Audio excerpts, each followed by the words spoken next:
Hello, hello. We are live and thriving. I love it. Good afternoon, good morning, good evening. I know we span so many time zones, so thank you all for joining us. It is day 3 of our Overcoming Anxiety workshop event that we were placing. My name is Ashley Jackson Thompson, and I am the owner of Timeless Dream Events. I plan special events for the terminally and chronically ill and their loved ones. This business was born out of my own pain, which I found purpose through. Miriam, why don't you introduce the people to you and what you do? Thank you. I hope everyone had a wonderful Valentine's Day yesterday. My name is Miriam Boldewijn, and I am the caregiver. I've been a caregiver, for more than 20 years to both my husband and my brother. My husband had a kidney pancreas transplant, and my brother had a stroke. So I've been dealing with a lot of unwanted feelings, and I gathered all my experience, and now I have the pleasure and privilege to guide you if you need help with preventing a burnout and owning your well-being. You're more than welcome. Caregiver 2.0 is my 6-week live online program. And I want you to know that I'm writing a book about my caregiver's journey. So I'm so excited today. And of course, we have Stephanie again with us. Hello, Stephanie. Thank you so much for hanging in there with us. I am so happy to be here today. Apologize if I sound a little bit scratchy. Woke up kind of under the weather today, so everybody could just bear with me. I am an anxiety and empowerment coach and have just been loving having these amazing anxiety conversations the last few days. We've gotten really real. We've been talking about everything from self-care to boundaries to, today we're going to be diving into managing those what ifs and that uncertainty. So I live for these conversations. I'm so happy to be here. And so I'm just going to dive right in. So I know I saved this for day 3 because I love talking about the foundational things like we did the last 2 days first. So if you haven't had a chance to watch day 1 or day 2, I would really encourage you to go back because we've had some amazing conversation. We've talked, kind of like laid the foundation to really get us here today. And just kind of getting real. We're getting real. So I'm really also excited to hear, as I'm talking about these things today, if anyone who's listening has a story or a perspective you want to share, please comment. We would love to hear from you. I'm excited to hear Miriam and Ashley's stories about today's topic as well. And because I want to talk about that, the unexpected and the unplanned and the anxiety that really comes with that, like, what if sort of experience and thought process. Worry is hard. Managing worry can feel really, really overwhelming, especially when you're a caregiver.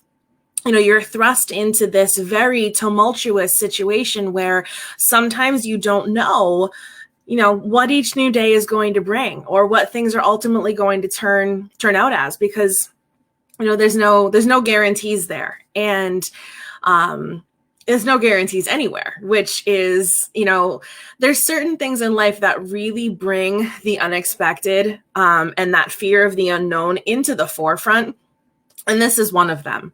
The nature of life is that we live not knowing, right? We kind of just have this like false security sometimes over the future. Right? Like, cause we make plans and we know what we want to do. And we've, 5-year plans, life plans, you have these dreams and goals and things like that, which are so not a bad thing to have, but those really get called into, not quite questioned, but just to be looked at in a whole new way when you are thrust into an experience that you have no control over and where everything has changed. And it's almost like the rug has been pulled out from under you. And we talked a little bit about this yesterday. Ashley brought up what happens when you have to, like, you're faced with grieving the loss of the life you planned on having, and this really ties into that. And we started this conversation yesterday. And I wanted to tie that in because the first step to really facing that uncertainty and that worry and all those things that come up is actually what we talked about yesterday, which is allowing yourself to grieve what you need to of the life that you may have had to give up or put on pause or maybe have lost. The worry grows, right? That what if expands in our brains and threatens to just kind of blow out everything when it starts to run unchecked. And so this is where, like I said, I love that we've kind of been building, because on day one, we talked about the anxiety foundation that's built by the things that we, that foundation, that's the things that we're avoiding or the things that we're not talking about or not facing, that are just sort of stacking on top of each other, so that instead of starting off your day at a 0 as your baseline, your new baseline has become a 3 or a 4. And when you're already up to that point, like we talked about on Saturday, when you're already at a 3 or a 4, anything that comes in on top of that, like the what if worry, right? And that uncertainty anxiety is going to spike you up way past that mid zone. And next thing you know, you're at a 7 or an 8. And it's like, okay, how did I even get here? How did it get this bad? I don't understand what's happening here. And so this is why, addressing that foundation is super important. This is why not suppressing that grief and allowing yourself to feel and process it is super important. Because when we avoid things, which of course, no one can say that they haven't avoided something that's uncomfortable. We don't want to be uncomfortable, right? It's not a fun feeling. Nobody likes it. And so our brain and our body is going to do whatever it can to protect us from that discomfort feeling. Sometimes, though, the act of doing so actually creates longer term problems for us, by creating that foundation and shoving everything down and suppressing things into that jack in the box we talked about yesterday, where when you suppress the feelings that you don't want to feel, push them down into this box, the next time that it comes along, so say you've been suppressing all of that, what if anxiety, right? The next time that comes along, it comes in with kicking down the front door and knocking over that box, and everything just explodes out. So every time you feel it, it gets more and more and more intense. And, so I am going to I was actually going to, give a for instance of something that happened with me.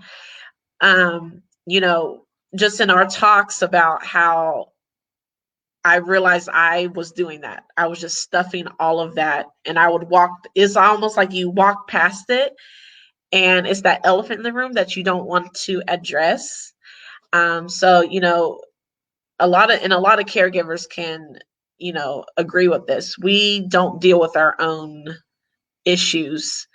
And as far as, physically, like my burnout, my anxiety looks like stomach ulcers and migraines.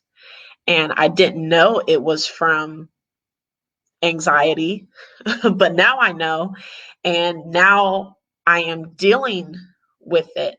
But it's taken me almost a full year after, getting my husband situated for me to go get myself on track health-wise. And it's still baby steps I'm taking, because I'm like, oh no, I don't need to do that. I don't need to go there still. And because I've built up all that what if dealing with him, I don't want to go deal with me. I don't want to know or find out anything wrong with me, because I'm already dealing with the what ifs with him. Oh, but then that just causes so much anxiety and pain, and it's like a circle. Like a like what are those little gerbils on a wheel? oh, the It's just hamster wheel. turning and turning. That's all it is. It's just a wheel of pain. Yeah. And it's like you have to, one of my favorite phrases is choose your hard. It's hard to stay doing the same thing and suppressing things and like living in that worry every day. And it's hard to face the things. And it's like each day you're choosing one of those and kind of remembering that, they're both going to be uncomfortable in their own ways, but like which one is going to take you ultimately to the better place? You know what I mean? Like, might not be in the moment because, again, we want to avoid the things that are scary. And then when we're avoiding them, on top of that, it's like there's just more and more and more and more, which then we try to go over here and avoid that piece of it too. And it's like, you know what? If you're going to feel anxious and overwhelmed and, everything every day anyway, maybe it's time to choose a different hard, and laying those two things out in front of yourself, like, because so much of this happens when we're in that like unaware place, right? We, our subconscious takes over. We have sort of deliberately given up the self-awareness, right? And you're focusing on either the person that you're caring for or your job or your children or, whatever it may be. We throw our focus in other directions sometimes. And usually this is very subconsciously so that we can avoid that self-awareness. And so it's hard to sit with yourself. It is really difficult sometimes to sit and look and go, oh man, all right, that's what I've been choosing. This is what's been happening. And it's really difficult to like sit with yourself in that. And I really just want to honor that at first, because for some of you who may be listening to this conversation, these may be all new topics and ideas for you. But just because it's uncomfortable doesn't mean that something is wrong. And that's the important thing to remember, is that our anxiety is always lying to us, always. And so there's usually something in the back of our head going, well, I can't face that because if I face me and I have to figure stuff out, then I'm going to have to go over here and so I'm not going to be okay. No, you are. You are going to be okay. And like bringing in that voice of reason. And, this is where naming the nasty girl or naming the anxious thoughts and like giving them a personification can be really powerful, because then it's easy to come back and go, okay, I see you. I know what this is. I know who you are. All right, Stephen, enough is enough. I'm taking over here. Like whatever the name is, That's good that you bring that up again, because then at least you can acknowledge it and stop it dead in its tracks, right? Yeah. Yeah. And we have to be, that's the thing is every single thing that it comes down to here is about a choice, choosing to pay more attention to our self-talk, choosing to acknowledge, okay, I know what this is, and then choosing a different thought. And so, there's a lot of power that comes with that, but it can be a really difficult switch to make. And Ashley, I know you were saying like it's been baby steps for you for like a year to kind of work through some of these things. And that's the thing, it's easy to sit here and talk about. I'm still living it. Ashley's still living it. Miriam's still living it. Like we're doing it. We're in our own personal journeys. And Miriam, I would love to hear from you. Yeah, absolutely. I can totally relate what you're saying. My what if moment came when Martin, my husband, after his first kidney transplant. I don't know why it happened then. Maybe because we finally had a moment, the idea of that things would go well, that things finally would go better because he had a transplant. Does it make sense? The time before he was on dialysis, his kidneys were doing very, very bad. And the what if moment, it hit me. It really hit me when I went to the hospital after surgery. What, oh my gosh, what if his body rejects the organs? What, oh my gosh, that would mean that he would go on dialysis again. That would mean 3 times a week to the hospital. That would mean that I have to cook again. That would mean that I have to drive again. Oh my gosh, and on and on and on and on and on. And it really exhausted me. I felt so tired in my head because every morning I woke up with a low battery. So the energy I had was all like gone because it really exhausted me, and it made me feel sad and made me cry. So I thought, Miriam, what you will do is, what if it goes well? Try to be positive. What if it goes well? So I started practicing that. What if it goes well? And as soon as I did that, the negative chatter came. Yeah, but I said, I'm gonna keep the yeah and skip the but. Yeah, what if it goes well? And I trained myself that way, and it took me months. But I was really scared. I was really afraid that what if his body rejects the organs? That would mean, I said, no, Miriam, think positive. And what if it goes well? Try to start with that simple thing and that simple thought, and it really helped me. So I know what you're talking about, Stephanie. It's and Ashley, of course. But that was my what if moment after surgery.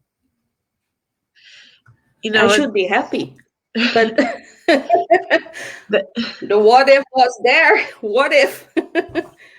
It's so hard, Miriam, and I know we've talked in length about this a lot, but it seems to me that Martin and, my husband Troy, they didn't question things. Like, they were just like, hey, whatever's going to, help me get to from this point to point, better. Do what you got to do, doc. But us as the caregiver, we are stressing out, right? We're like, well, what if the transplant surgery goes wrong? And I'm thinking, oh my gosh, what are they doing in there? It's been 6 hours already. What are they doing in there? We are the ones questioning. I remember questioning God. Why is this happening to me? I've already lost one of the most significant men in my life, my dad. And now you're telling me that the husband to be, because we were engaged, is sick. Why? Why is this happening? I thought it was a reflection on me. What did I do wrong? And, it wasn't until after this whole process going through my caregiver journey, it has brought me to this point of, it's not about Ashley. It was, that was in my mind. It was truly all those questioning thoughts, all those negative thoughts. It was all in my mind. And I just think it's really curious how, there might be some loved ones out there that ask those questions, what if and why me? But for Miriam and I find it very interesting how we were the ones questioning, but our loved ones were all in. They were ready. They're like, let's go. But we were apprehensive. Yeah, and they were, Martin and Troy. When you have been ill for so long, you're like, okay, I'm gonna grab this with both hands, and I won't stay ill. This is my moment. I'm gonna grab it, and I'm getting better. So Martin was so busy with getting better, recovering, and I was like, okay, but what if? And Stephanie talked about it, I think, on Saturday. the breathing exercise, that really helped me. Absolutely, sorry. That really helped me, and I still do the breathing exercises. So necessary. Absolutely. I love that too, because when we even talked, I give a little like science background Saturday too of what's actually happening in the body when we're starting to get anxious and stressed. And by breathing, especially in those moments, because the what if, you know, we're thinking it's just thoughts, but there's a whole physiological response that's happening at the same time that then is fueling more of the thoughts and more of the things to happen. And the best way to so it's like it's interrupting that spiral, right? And the best way to do that is by breathing, because when we slow our breathing down, that's when we send those messages up to our brain that can't decide if we're just upset about something or about to be killed by a bear, like we talked about with the whole fight and flight thing. Fight, flight, or freeze. I always want to make sure I mention that, because there is more than just the two reactions. And freezing is actually that's the one my body trends towards. I'm not even sure why. That like everybody just kind of has places that they go. And so if you have ever frozen in a situation like that, and not known how to respond, or freeze is a response too. I don't know why that just felt really important to say, but maybe someone out there is wondering why they do that. And so freeze is just as much of a prevalent response as fight or flight is. Those are not the only two options. But working on moving past those feelings in the body, the best way to do that, like we just said, is to focus on your breathing, to deliberately slow down your breathing, which sends that message to our brain that no, we're okay. Everything's fine here, which then will help everything else, you know, come down a few levels, and will then help the thoughts too. Miriam, I was so excited when you mentioned how you what if in a positive direction. It is like my number one thing I love to talk about. And you didn't even know that. And you said it and ran with it. I'm like, she already does it. And because we what if to the negative, just because that's what everything is learned. Everything is learned in life through subtle cues, through core belief conditioning, through our childhood, through whatever. So every behavior or trend that we have is something that we have learned at some point. So what ifing in the negative direction, right? That fear and anxiety that takes over was learned at some point, which means that we can learn a new path and a new way of doing things. And what ifing the positive is the exact same thing as what ifing the negative, except you feel better. It's choosing in that more positive direction, right? Because you could say, what if this doesn't work? Just as easy as you could say, but what if it does? And then run with that. That is the really cool thing about this exercise, is the same way that you could spiral off into 72 different directions in a negative, like freak out spiral, you can think up some really, really cool things about the positive. And, you know, what if it works? What if this is it? What if this is the last time we ever have to do this? What if then we end up getting to go to, you know, move to Jamaica for the rest of our lives? What if then we win the lottery? What if then and like, you can start to think of these really, really cool things that change the energy and the awareness in your body, which is really cool. Like, Miriam, I would love to hear from you on this. When you've done this in the past, do you physically feel any different when you start to swing more towards the positive? Oh, yeah, absolutely. Absolutely. The feeling I have when, even now, because I know that the organs can always, the body can always reject the organs. That's something, it doesn't mean that when you get a transplant, it can only, your body can only reject the organ the first 2 weeks. No, it can happen after 30 years.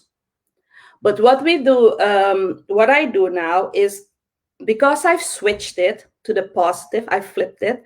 What if it never happens? And that makes me feel, it eases me, it calms me, it allows me to go on a holiday. We go on holidays. We don't think like, okay, what if something happens? No, we just do it.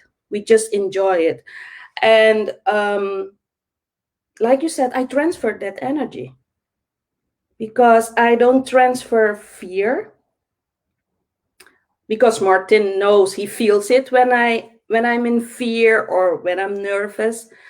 I transfer positive energy, and it really helps him. It helped him with the recovery. After his first surgery, I was dealing with my burnout. So that was a pretty difficult time. Burnout, anxiety, nausea, dizziness, all of it. So I had to make sure that I felt a little bit better when I visited him in the hospital, because I knew I transferred negative vibes. So that's a thing. Yep. Yeah, when I started with the breathing exercises, I started flipping the what if. It made me feel better. It allowed me to do more for myself because I changed my mindset. That's it. Yes. The way I thought, and this really helped me when years later my brother had a stroke. The what if crossed my mind. What if he can't walk or talk anymore after the stroke? It crossed my mind. And I said, no. What if all goes well and he can walk and talk again? And yes, he walks and talks again. Because I transferred, I told him, I empowered him, I inspired him, I motivated him. You can walk and talk again. Even though his right arm isn't functioning anymore, he can walk and talk again. That's amazing. And this is so powerful. I love this conversation because it's really powerful, and I experienced it myself. And I used the little techniques we talked about the last couple of days, and I am proof that it worked, and it still works. So nuggets, a lot of nuggets. So many. The mind and the body is always listening. Always listening. Our cells are listening. And my alternate background, I do anxiety. I focus a lot on anxiety, but I am also a Reiki master and energy healer, and I have been studying energy for so long, studying the effect of energy on the body, the power of positive thinking, the way that the body and the mind reacts to the words that we say, the things that we choose. And that's a whole other weeks-long conversation in itself. But I'm so glad you brought this up, because energy is real. The energy that we have behind what we choose versus positive or negative, the way that the body responds, like doctors will even tell you this, that positivity is stronger, and that, the person needs to choose to want to get better, because we can also choose to not want to get better, and our body will respond to that. And, there's been, I love reading studies, and there was this one incredible study done that actually involved plants. I'll try to find the link to send it so you can put it in the comments at some point. But there were two plants in totally isolated, but completely identical environments and situations. For 30 days, one plant just received negativity and hate. The person came in every day and just said terrible things to this plant. You're ugly, you're stupid, you're not going to grow, you have no potential, all of these things, negative, negative, negative. The other plant received only positive words and only positive and good vibrations and energy. You're beautiful, you're flourishing, look at you, oh my gosh. At the end of 30 days, these identical freaking plants from the same exact seed were completely different. The negative one was wilted, was kind of half trying to grow up and move. The other one was 2 times as tall, was flourishing, had petals and flowers and all of this stuff. And it was unbelievable. I'm going to find this so I can send this to you guys, about just the power of, and that was a really good example done about self-talk and how we speak to ourselves, the words that we choose to you know, whether it is choosing whether a positive or a negative what if, and what level of anxiety we have with that, or even just, you know, we talked about yesterday, Miriam challenged everyone to write down 5 things that you love about yourself. You know, 5 things that are wonderful about you, and choosing those things every day. And then I challenged you all to record yourself in your own voice saying it, because there's such power to that. And there is, you know, like there is evidence of this everywhere. I geek out over this, so hence why I just went way hard on that tangent. But I love this. When Martin was on dialysis, we visited a Chinese doctor, and he provided Martin with herbs and acupuncture. And he taught me how I could transfer energy when Martin was in pain, or he wasn't feeling well, or his energy was low. Even though my energy at that time it wasn't 10%, but maybe 50 to 60. So I was already suffering from exhaustion. So he taught me how I could fill my own cup, my energy level. And what I did is, when Martin was in pain, I could put my hands on the place of his body where he was in pain, and then transfer energy. I had to focus. And sometimes Martin told me, okay, you can stop now because it's burning so much energy. And I could feel it here in my hands. It was tingling. It's crazy. It sounds crazy, but that also helped him. I could transfer energy, but I had to make sure that I was feeling okay when I did it. yes, But it also helped me, and we started practicing Qigong, those slow movements the Chinese such a do powerful in the gardens practice. usually. And at first I thought, what is this? These slow movements, will they give me energy? No, I don't believe it. Until I started.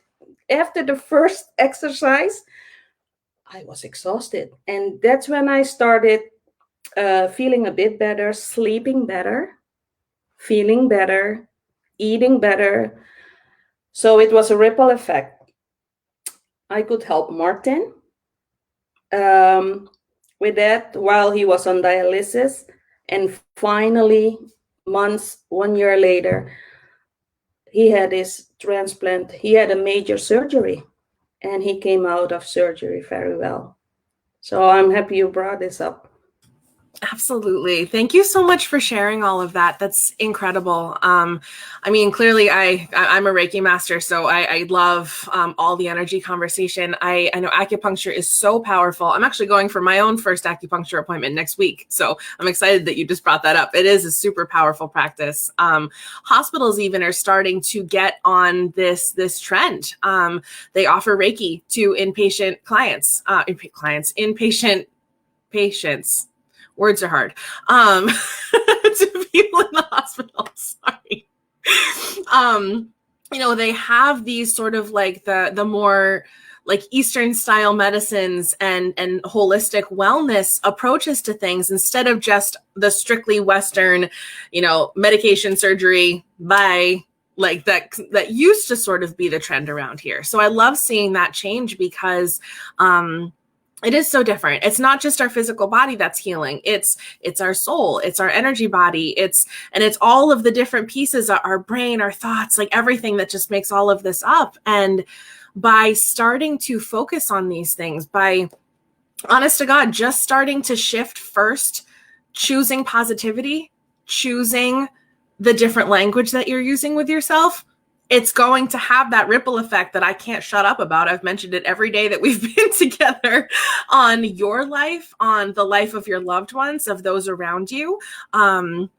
It's magnetic, you know, it's something that really just inspires an inner energy and power and radiance that comes from that. So if you can start anywhere, start with your thoughts. Always start with your thoughts. Sorry. You know, our thoughts are so powerful, and you said something about plants, the plants in the beginning. I think there's also a study with water. They do it with 2 glasses of water. The same they did with the plants, they did it with water. And the water of the negative one, the one who only had negative speaking and such things, it was totally different than the glass with all the love, the nice words, the positive words. So yes, you can practice it yourself. It's true. It's the truth. And I grew up in Suriname, South America. When I had a fever, I remember I was 7 years old, and I had a fever, and my mom said, my child, you have a fever. Hold on a second. And she went into the garden and took some plants, big leaves. I know that the leaves are like this. And she took her calabash. Do you know what a calabash is? What they use in Africa to drink and to fill water in? It's a plant. It's like a big balloon, grows on a tree. And she just said, okay, she mashed those leaves and just put water in it, let it soak in for half an hour or so. And then she called me. But I remember I was feeling so sick. And she said, okay, I'm just going to wash your head and you're going to feel better. And believe it or not, she washed my head with the water and the leaves. And half an hour later, I was like, okay, can I go play? Yes, and that's what they still use plants in Suriname. They don't drink aspirins very often until it's really necessary. And I grew up with herbs, plants. Whenever I was feeling nauseous, you have plans for if you're suffering from this. Of course, at a certain point, you need Western treatment, medication, just like Martin, of course. But we tried both. And here in Europe, the hospital in the Netherlands, the doctors also said, please try both. Try both. If it helps, why not? Yeah. Absolutely. There is such natural power in the world around us. And, obviously not, skipping out on the medication and all of that as well. Like if that's needed, absolutely. But why not add to it? So I love that. I did want to make sure, we've been having the worry conversation and, we are talking about, yes, choosing positive thoughts and things, but I know that in the beginning of doing so, it can be really hard to make that switch. And so you also want to make sure that you honor the feelings that you're having and all of that. So one of the things that I suggest when someone is kind of starting off on overcoming their, the negative what ifs and things is, in addition to the thinking positively, identifying and choosing a new path, sometimes you just need to get it out. You just need to speak what's happening, what's going on in your mind. Because when we say it out loud, again, I think I mentioned this yesterday, it loses the power that it has over us when it sits quietly, just festering inside of our mind. And so getting it out, I would suggest for the first, and if this helps, but for the first couple of days, the first couple of weeks that you are trying to make this shift for yourself, if it still feels very overwhelming to you, set aside 10 minutes of your day. This is my worry time. I know that these are worries that I'm having. I know that this is in here. I am going to give it this 10-minute space over here at 3 p.m., whenever it ends up being. I'm allowed to worry during this space. And then at 3:10, I move on with my day. And saying it out loud, giving it space to move through you, because we never want to use positivity to just mask or roll over what's really going on underneath. There is a toxic positivity that's out there where people are just told okay, come on, no, pull it together. We gotta be positive. We gotta do it. Love and light. And there's nothing wrong with love and light and positivity. But when we are when we steamroll over the feelings that we're having and the worry that we're experiencing without giving it time to move through and out of us, all we're doing is taking positivity and using it as a hammer to try to like nail all of the negative and anxiety and things into that box that we talked about earlier. So giving it this, like, honor it, let it out. You know, use 10 minutes a day. This is my worry period. It's my worry 10 minutes. I'm going to say the things that are happening, journal it, get it out. I call it verbal vomiting. That's what my clients and I call it. I use Voxer with my clients, which is a messaging app that's actually like a walkie-talkie, which is really cool.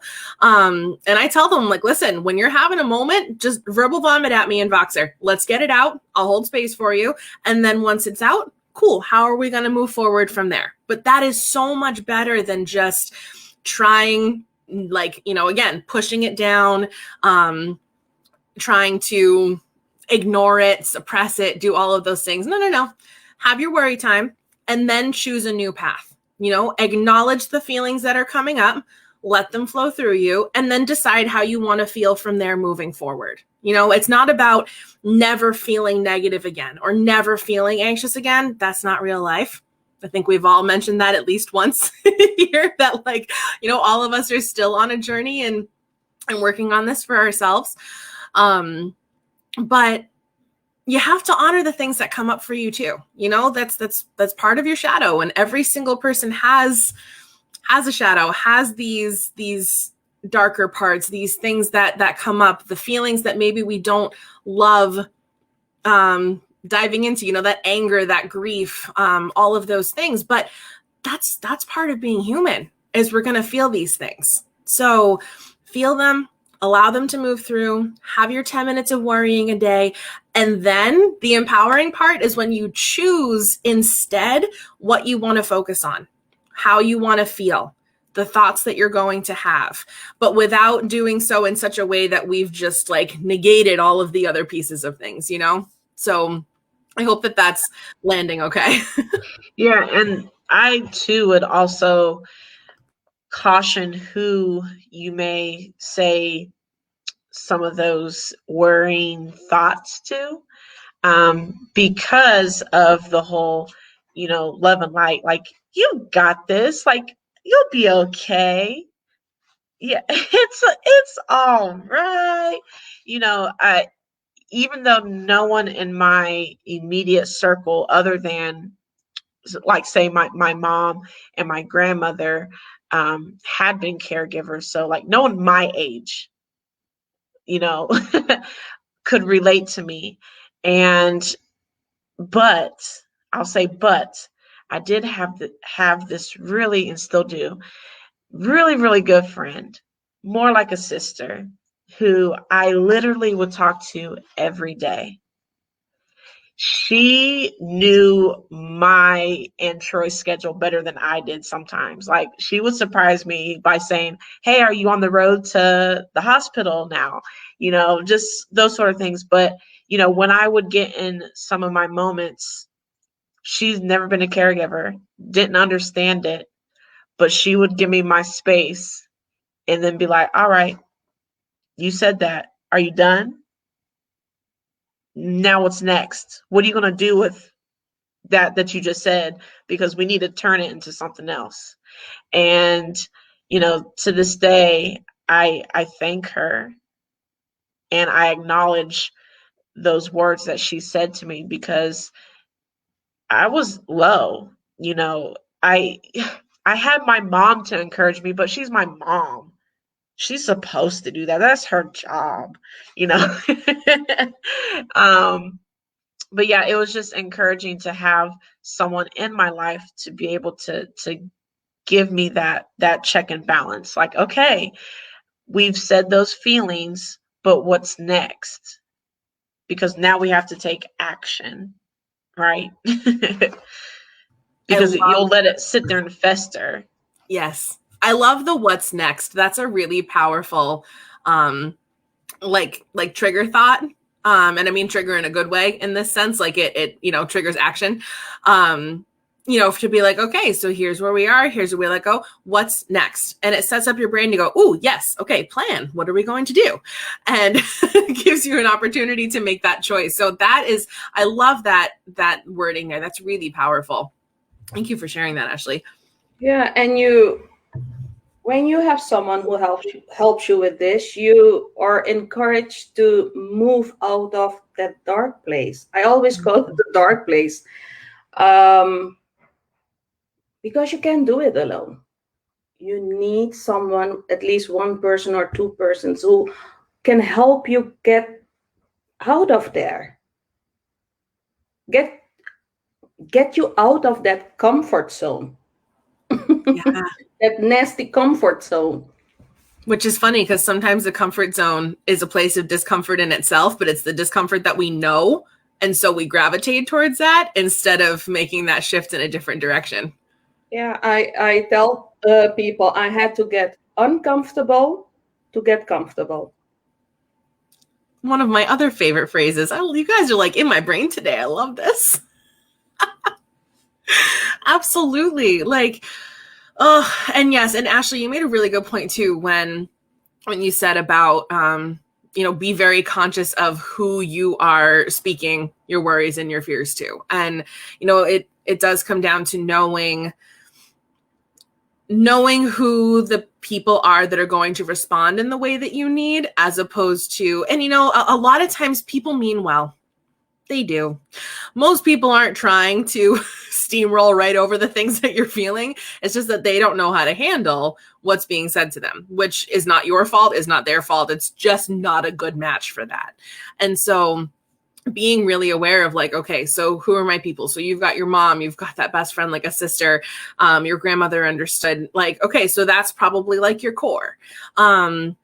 And making, like, I love that you have created the community that you have for caregivers, because you've now created a space for all of these people who understand each other to get support and to be able to like, that is such a beautiful and necessary thing for any of us, but particularly for,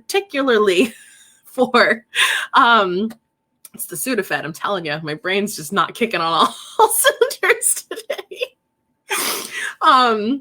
Yes, particularly for, I think a lot of the people who are in the scenarios that you guys have described is I can just imagine how isolating that feels. And anxiety in itself is going to work real hard to isolate you even further than you're already feeling. And so, yeah. Yeah, because it gave me a sense of I'm out on this rickety boat in this large open sea. That's what being a caregiver seemed like at times. And again, not that I didn't have help with Troy, because I did. Like if I needed to step back, my mom, my grandmother, my auntie, they would step in, fix him food. My mom would take him to his appointments if need be. But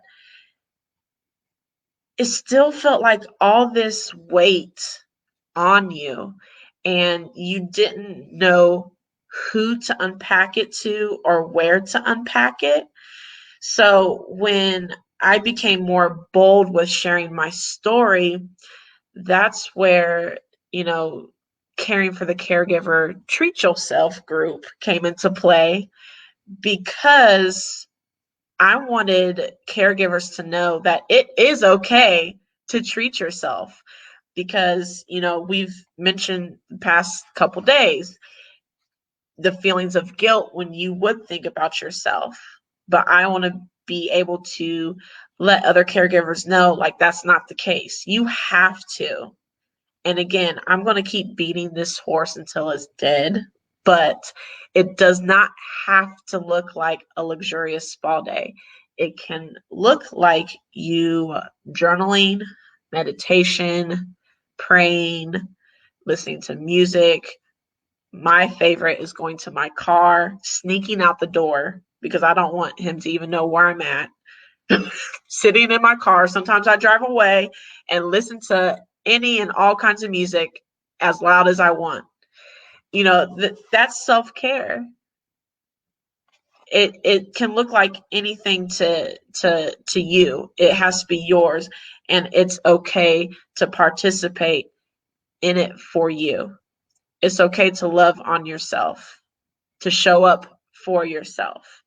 And that's just the message I want to bring to caregivers, because a lot don't know where to even begin when it comes to self-care and self-love. And then, you know, just with open arms, just, it's okay. We are in this together. Like, no matter at what stage of our caregiver journey, we are all in this together. Yeah, but you know what? It can be so overwhelming if you have so much on your plate. You simply don't know where to begin. And that's why I tell fellow caregivers, try to start with baby steps. Don't try to start with a spa day. Of course, if it's possible, why not? Start with 15 minutes. Start with your morning habits, evening habits. If you don't have them yet, try to find out and do something you love, something that calms you, especially in the morning, so you can start the day off very easily. And when I feel like, okay, I'm getting hyped or anxiety is right behind me, I'm like, okay, get out of here. Husa.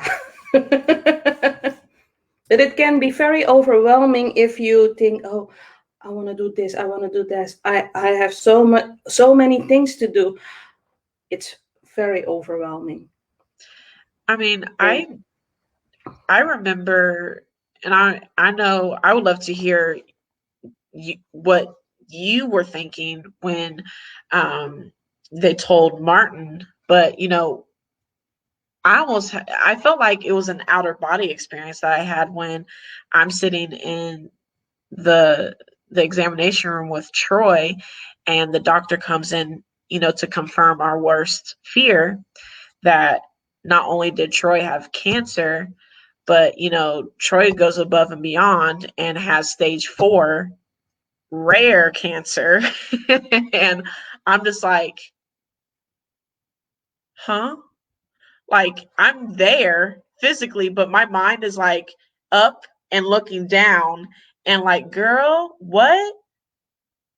And just the immediate way, it was like a tidal wave, because I'm like, this isn't real.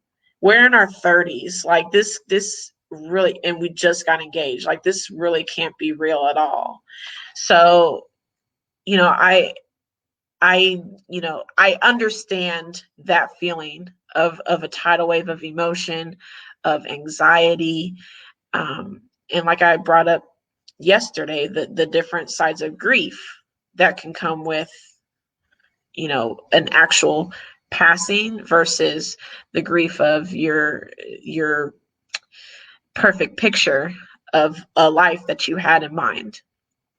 But I would be curious, Miriam, to hear about like your experience when you first heard what was happening with Martin. I remember he had a recurring appointment at a doctor as a diabetic. And we went in the doctor's office, and I looked at the doctor and I said, we were dating for a couple of months, maybe a year. And the doctor looked at his file, and I could tell this isn't good news. And he said, Martin, I'm so sorry, but your kidneys are only functioning for 17.17%. And I was like, what? What does that mean? Why haven't you told us earlier that he was suffering from kidney failure? It was like, boom. And I remember that Martin squeezed my hand, and I knew that he was mad. Like, why are you telling me this now? Why haven't I heard it before? Yeah, you have to stay in the hospital because we have to do some more tests. And I was like, okay. So I had to take the subway home because we didn't went with a car. It's in the center of the city, so it was really busy. And while I was waiting for the subway, I started crying. I called my sister and I told her what just happened. And she said, don't be scared. I will be with you. I won't let you sleep alone. Please let me know when you're back at home. I said, okay. So when I went back, I'll never forget that moment.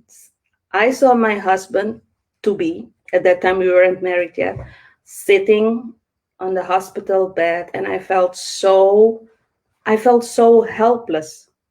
I couldn't do anything for him, and I didn't know what would happen and what's the next step. I had so many questions. What if again? What's kidney failure? And after a couple of months, we heard that his kidneys were doing really bad. And if he didn't have a surgery within a year, it might be over. So at that moment, I was like, Ashley, I guess I was like, what? Just like that? Yep. So it was a lot of praying, a lot of meditation, a lot of fear, a lot of, okay, what will happen? What will happen next? And at that time I was 31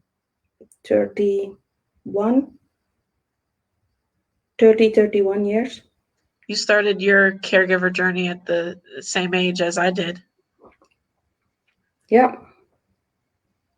But 17 years later, we are married and he's doing great. But it was a tough journey.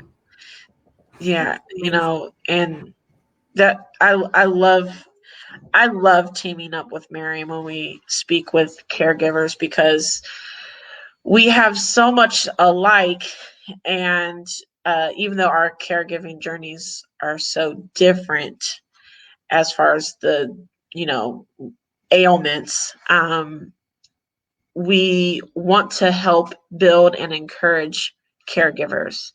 We're going to have those what if moments. We're going to have those, what the heck is going on? Who do I turn to? I just heard this news. What's next? I don't know who to contact.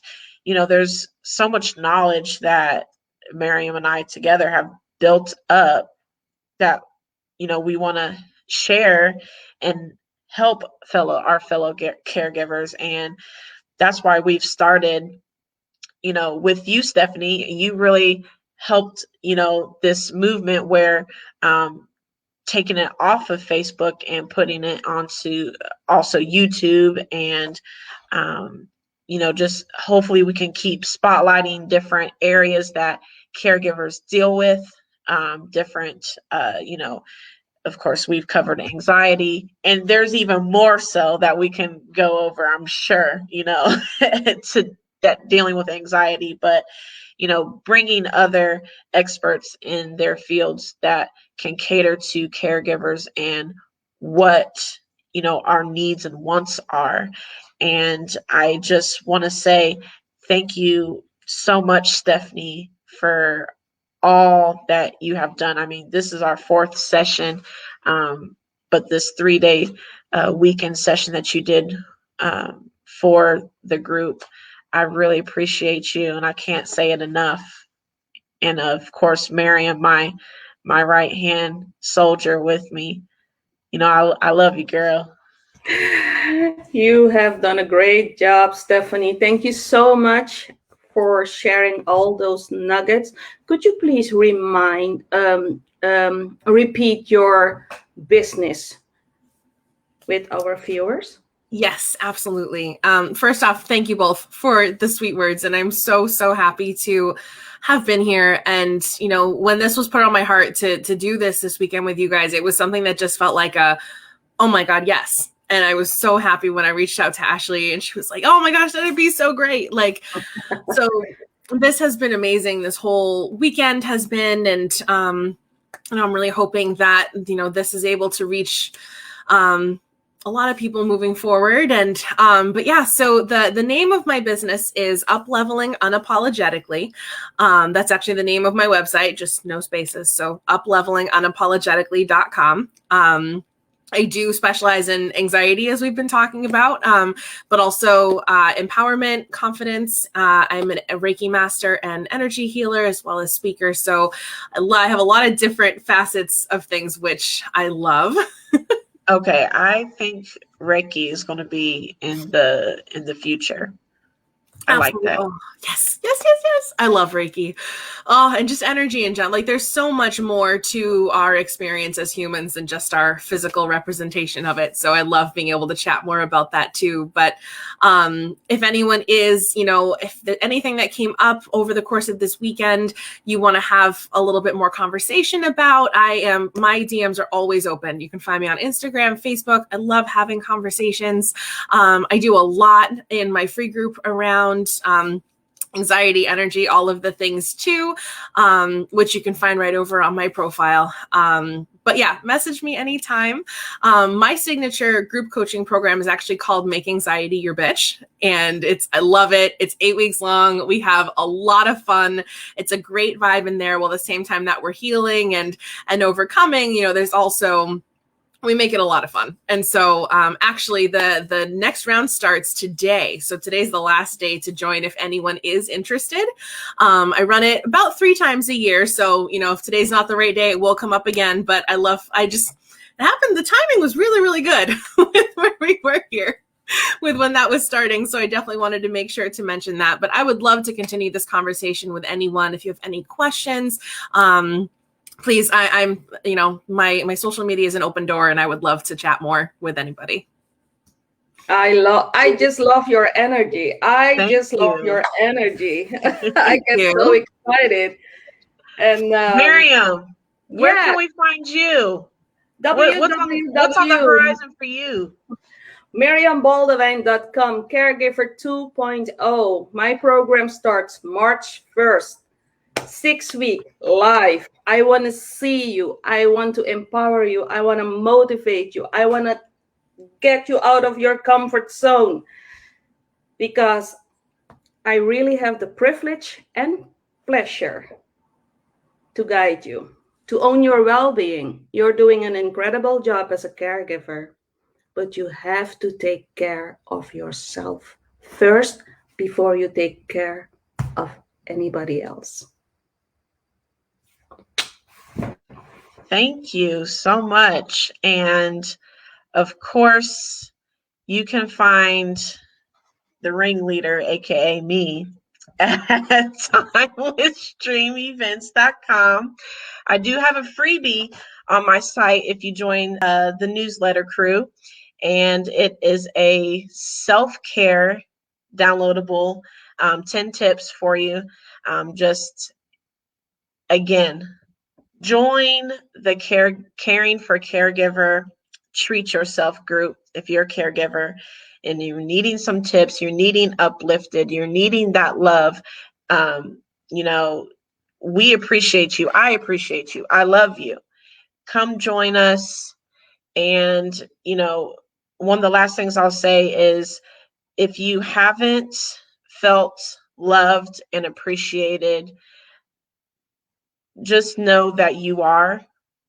Maybe your loved one can't express it, but you are loved and you are appreciated and you are very deserving. And if you go to my website, you'll be able to actually find a Valentine's Day box, or we'll just call it a self-love box. And it has all kinds of goodies in there. You know, I was sharing with my aunt last night. She was asking about love languages. And I told her, this box is for you. It has the 5 love languages book, a self-care journal in there, a nice pen. You know, different coaches are involved in this box. So, you know, a writing coach, a business coach, all the things. It's made with love. It's for love, your self-love. Please love yourself. I know I say it all the time in my group, but please love on yourself. We have enough in our surroundings and our environment that beat us up. Don't let yourself beat yourself up. You can love on yourself. I give you the permission to love you. And guys, you know, let me know, for the ones that are tuning in from the group, let me know what you want to see. I love doing these kind of workshops with you. Please let me know what you want to see, who you need to hear from, and I can try my best to make it happen. And again, Miriam, my right-hand woman, I love you, sis. Thank you so much for everything you do, for you pushing me and helping me create the air beneath my wings. Stephanie, I love you, sis. Always. I love you too. Stephanie, I cannot, you know, tell you eloquently enough how much I appreciate you for dropping your knowledge on us. I love the quotes that you have given us, and I hope we can, you know, do something like this in the future, maybe with the you know, the energy work, because I know there's a few ladies in the group that would probably really benefit from it, and I would probably even open it up even wider, because energy work is very important. And what Miriam had to say about it earlier, I was blown away. So I would love to know more about it too. Oh, that'd be amazing. I mean, if the face wasn't enough to show that I'm excited about the potential of that, I would so love to collaborate on something else. And this has been such awesome conversation. It's been so amazing and such a gift for me to connect with you both and, you know, hear from in the comments from some of your people. And I've loved being here. So thank you so much for having me. Yes, thank you. I appreciate it. And for everybody who hasn't, you know, they just jumped on today, there is day 1 and day 2. If you're in the group, it's going to stay there in the group forever. And then if you're tuning in from Timeless Dream Events, it is on the Timeless Dream Events page, also YouTube, and these ladies will have it uploaded on their channels too in the near future. So again, thank you so much for everybody that tuned in. I hope at least this helped one person the past 3 days. If it helped at least one person, yeah, I'm ecstatic. So thank you again for tuning in. You all have a safe day. Stay warm. I know there's a bunch of snow coming here. So, all right, just stay in your love and your peace, y'all. Much love. Thank you all.